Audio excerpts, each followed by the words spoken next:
నువ్వు అనుకుంటూ ఉంటావు, నువ్వు చాలాసార్లు అనుకుంటాడు, ఎంత ప్రయత్నించినా నా జీవితం మారట్లేదు కదా, ఎంత ట్రై చేసినా నా జీవితం మారట్లేదు కదా, నేను ఒకరోజు తీర్మానం చేసుకొని ఆ పాపం నుంచి బయటకు వద్దాం అనుకుంటున్నాను, కానీ ఆ పాపం నన్ను వెనక్కి లాగేస్తుంది. ఒకవేళ నేను వ్యసనాలను మానేద్దాం అనుకుంటున్నాను, రేపటి నుంచి నేను వ్యసనాలను మానేద్దాం అనుకుంటావు, కానీ నెక్స్ట్ రోజు అది చూడగానే నువ్వు ఆ వ్యసనాలకు అలవాటు పడిపోయి ఉంటున్నావేమో.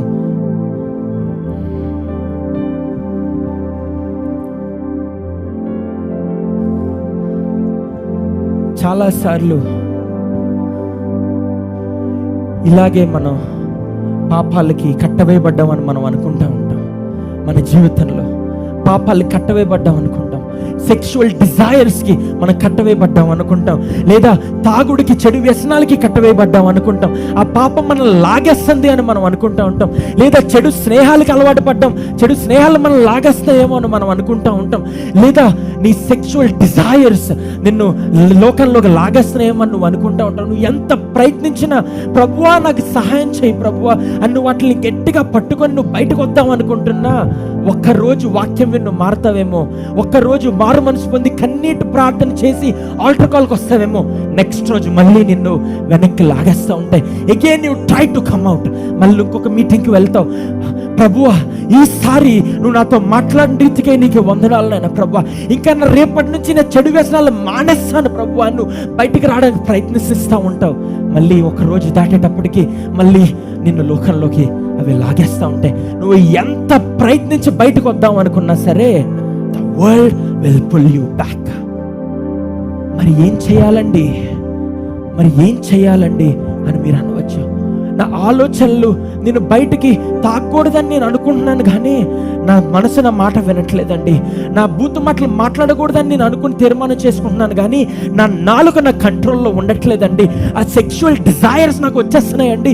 ఫోన్లో అటువంటి వీడియోలు చూడకూడదని నేను అనుకుంటాను, కానీ ఇన్స్టాగ్రామ్ ఓపెన్ చేయగానే, సెర్చ్లోకి వెళ్ళగానే అవే మాటలు, అవే వీడియోలు వస్తున్నాయి అండి. నేను ఏం చేయాలో నాకు అర్థం కావట్లేదండి. బయటికి రావడానికి ఎంత ప్రయత్నిస్తున్నా, ఎంత బలంగా లాగుతున్నా, లోకంలోకి నేను మళ్ళీ పడిపోతున్నానండి.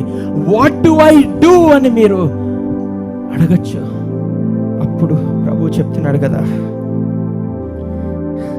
2 Timothy 2:22 flea the evil desires of youth. నీ చెడు ఆలోచన నుండి నువ్వు పారిపో.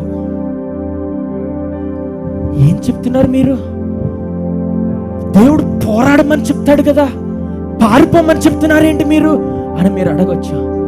నేను ఇందాక చెప్పాను కదా, ఏ పాపమునైనా సరే నువ్వు పోరాడి, ఈ ప్రార్థన చేసి, వాక్యములు విని, వాక్యం చేసి, లేదా వాక్యం అనుసారంగా నువ్వు జీవించి నువ్వు దాన్ని గెలవగలవేమో, ఫైట్ చేయగలవేమో, కానీ నీకుండే ఆ మోహపు ఆలోచనలు, సెక్షువల్ డిజైర్స్ నువ్వు ఎంత ఫైట్ చేసినా అవి నువ్వు దాన్ని దాటలేవు. నువ్వు ఎంత ప్రార్థన చేసినా అవి దాటలేవు. కానీ నువ్వు ఏం చేస్తే మారగలవో తెలుసా?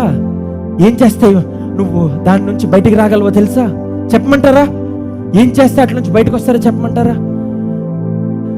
వాక్యం చెప్పేవాడు నువ్వేంటయ్యా, ప్రార్థన చేసినా అటువంటి ఆలోచన నుంచి బయటికి రాలేనని ఎలా చెప్తున్నావు? బైబిల్ చదివినా చెడు ఆలోచనలు, ముఖ్యంగా మోహపు ఆలోచనల నుంచి, వ్యభిచారపూరితమైన ఆలోచనల నుంచి బయటికి రావాలని ఎలా చెప్తున్నావు అని మీరు అడగచ్చు. వాక్యంలోనే ఉంది కదా, flea from sexual immorality. Flea అంటే పోరాడమనా? పారిపో. ఎలా పారిపోవాలో తెలుసా? You must let it go from your life and you must run away from your sexual desires, from your sexual immoralities. You should not hold on to them. నువ్వు అనుకుంటున్నావు అవి నేను